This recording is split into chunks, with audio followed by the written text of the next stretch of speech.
In today's video, I am going to be explaining why the popular three-bucket retirement strategy is fundamentally flawed, and I'm going to reveal the superior approach that is replacing it for sophisticated retirees. Through working with hundreds of retirees who initially embraced bucket strategies, I have discovered that this seemingly logical approach creates more problems than it solves, leading to suboptimal outcomes and unnecessary complexity during retirement. And so that's exactly why I'm making today's video, to show you the critical flaws in bucket strategy thinking and why these approaches fail when put under real-world market conditions. And I'm going to show what streamlined strategy is delivering better results for modern retirees.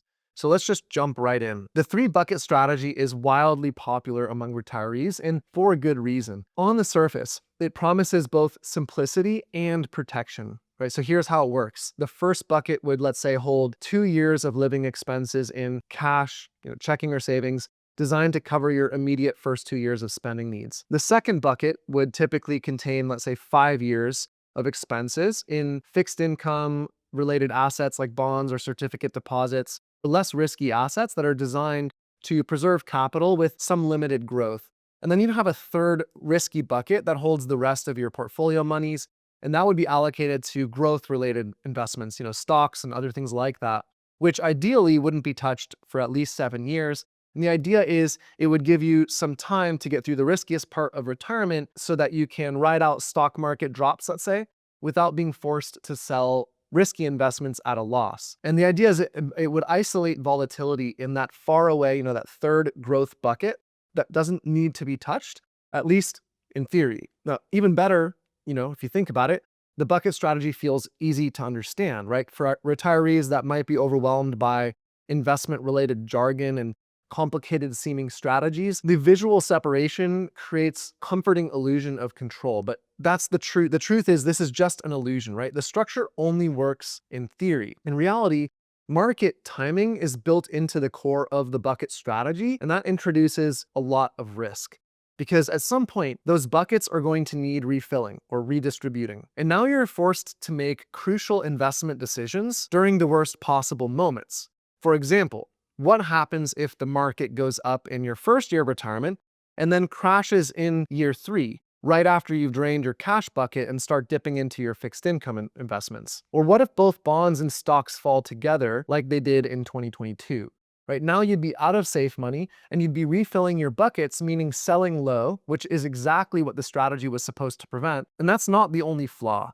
Refilling buckets might force you to violate your asset allocation rules, right? You're not managing risk anymore at that point. You're just reacting emotionally. And most retirees end up improvising, right? Despite their best efforts, they end up mixing bits of different models, abandoning their plans, or simply freezing when volatility hits and complicated decisions like these have to be made. And so the very strategy that was supposed to offer peace of mind becomes a source of stress and risk in your retirement. And so the bucket strategy appears simple on its face, but when you look under the hood and you think about how it would actually get implemented, you realize that the idea that simplicity equals safety is actually quite misleading. The truth is, the simpler the strategy, the more assumptions the strategy makes, and those hidden assumptions are exactly what unravel during retirement. And so in my opinion, a better name for this strategy might be the leaky bucket strategy, because while it looks solid and secure on paper, real-world volatility reveals just how many holes that strategy has in it,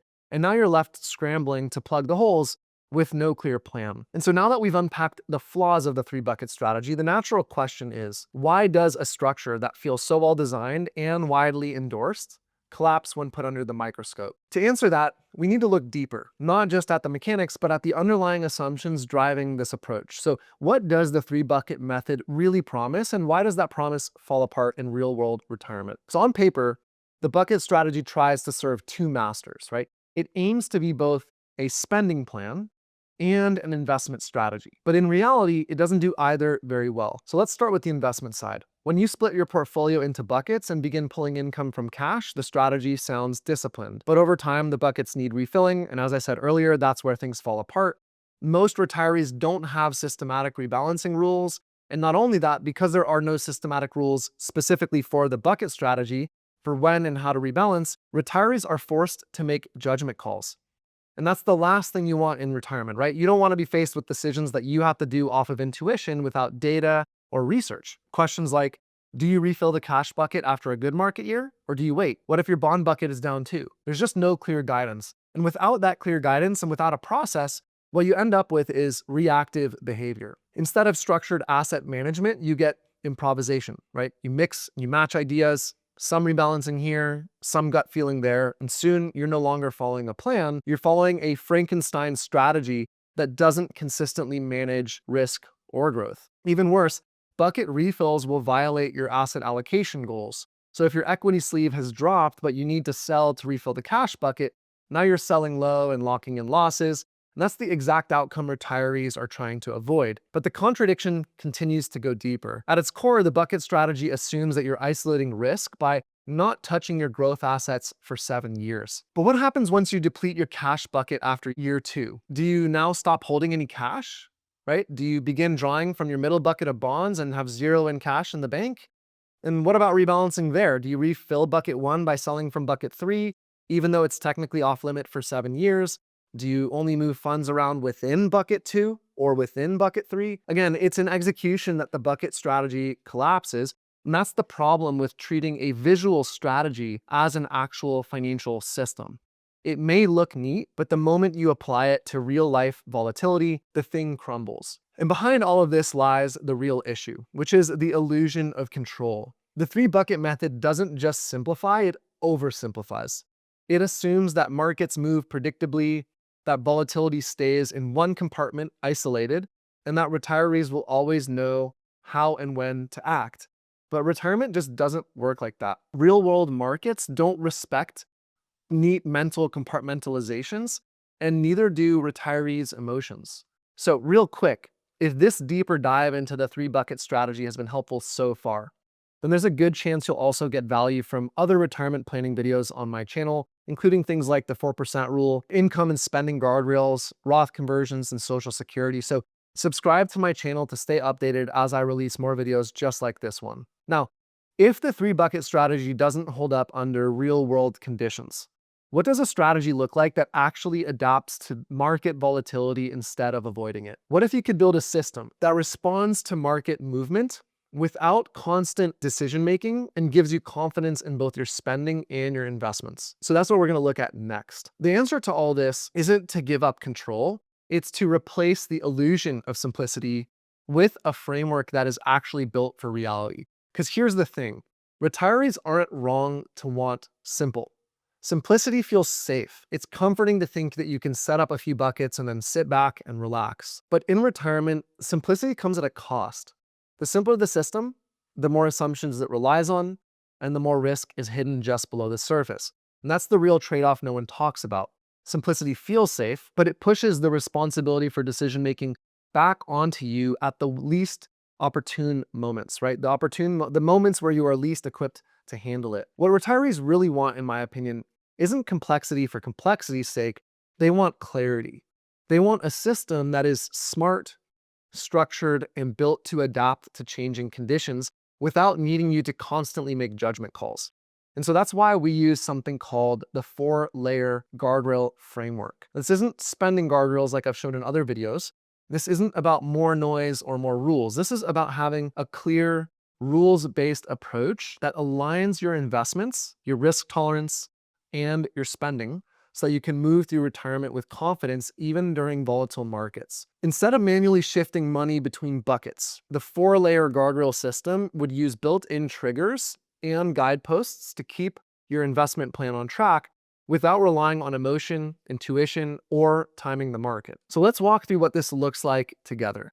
I'm going to show a quick example template on the screen here, and as usual, you can download the template using the second link in the description below this video.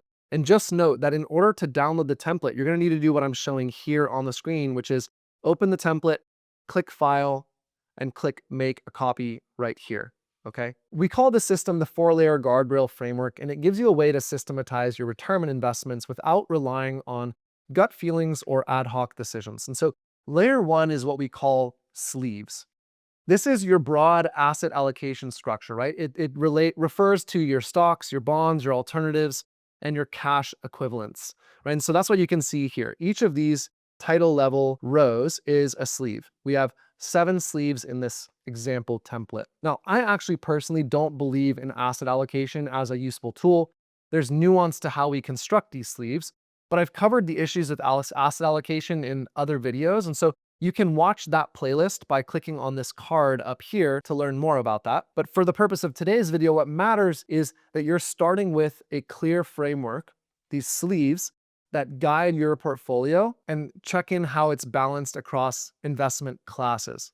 Now you can see an example of how we stratify the sleeves in the spreadsheet that I just showed here. This particular model, as I said, has 7 sleeves, each with its corresponding label. The second layer of the 4-layer framework is what we call weights. Within each sleeve, you set target weights, right? So how much of your portfolio you want allocated to the sleeve, but also within the sleeve to each individual investment. And you can see that here. So for example, we would have a 10% weight towards this sleeve here. And then within that, we have 1% or 0.5% weightings towards the individual investments within that sleeve. The spreadsheet here has a calculator and a set of formulas in it that will actually calculate the dollar amount that should be held within each sleeve and each individual investment if you simply populate the dollar amount in this cell here on the first sheet in this worksheet. And so if you have a portfolio balance, let's say of 500,000, so let's update that here. We can change that here, and the whole example sleeves and weightings sheet will update in real time.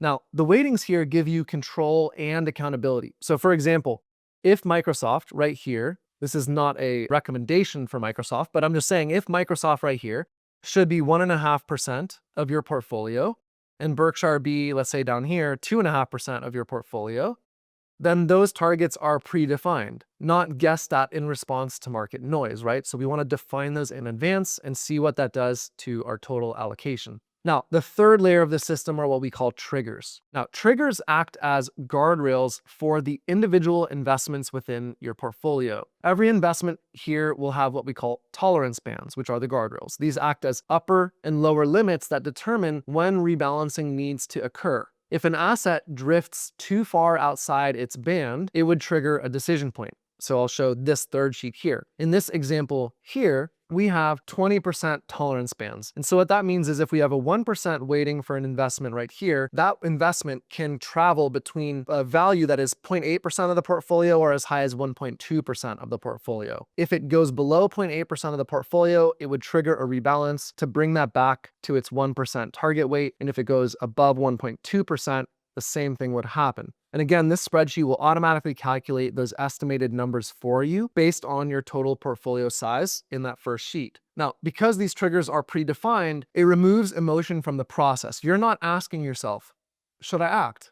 You have a rule and therefore you have an answer. Now, the fourth and final layer here is your rebalancing frequency. So you would need a predetermined rule for how often you check this to see if things have triggered the guardrails and then therefore perform a rebalance. Now, most retirees, in my experience, never systematically rebalance at all. They might do it once in a while or never at all, which causes tremendous problems over time. Now, I recommend consulting with your financial or tax advisor for the right rebalancing frequency for your specific situation, but you should have a rebalancing system in place. Systematically rebalancing keeps you from reacting. Now, to be clear, this 4-layer system is not reactive investing.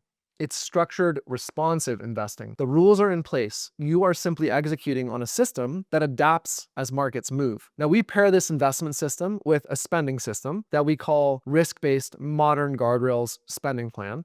And the combination of these two methods ensures that you're not just investing well, you're also confident in understanding your spending ability. These things give you a way to increase or decrease your spending based on how your portfolio is performing without abandoning your overall retirement plan. And again, because I can't cover everything in just one video, if you'd like to watch more about the risk-based modern guardrails spending framework, you can watch another video of mine on that subject by clicking right here. Together, this pairing, the 4-layer investment framework and the guardrails spending plan, replaces the leaky assumption-filled simplicity of the bucket strategy with something far more powerful, a rules-based roadmap that you can trust. Now, a final thought here is you can include an element of bucketing within your investment strategy using this type of sleeve methodology. In here, you can see that you might have sleeves down here that actually hold cash or cash-like investments within the portfolio. And that's exactly what this is here. And by doing that, you can have a cash bucket within your investment plan, because when most people are asking about a bucket strategy, what they want is to know that they have emergency funds available to get through hard times, right? So your bucket strategy is not sufficient as a standalone strategy, but you can incorporate that into a more sophisticated, more usable, more proactive strategy like the 4-layer framework I've shown today. Now, to wrap up today, here's what we've covered. The 3-bucket strategy, while visually simple and emotionally appealing, creates more problems than it solves, right? It pushes retirees into market timing, it blurs the lines between spending and investing, and it lacks a repeatable process for real-world volatility. You've seen how that strategy, despite its promises, can lead to drift in the portfolio, emotional decision-making, and a dangerous illusion of safety. So instead, we've walked through a smarter, more resilient alternative, which is the 4-layer guardrail framework. And that framework gives you a structured way to invest, clear rules for rebalancing, built-in boundaries to reduce emotional decision-making, and a logical cadence for making adjustments.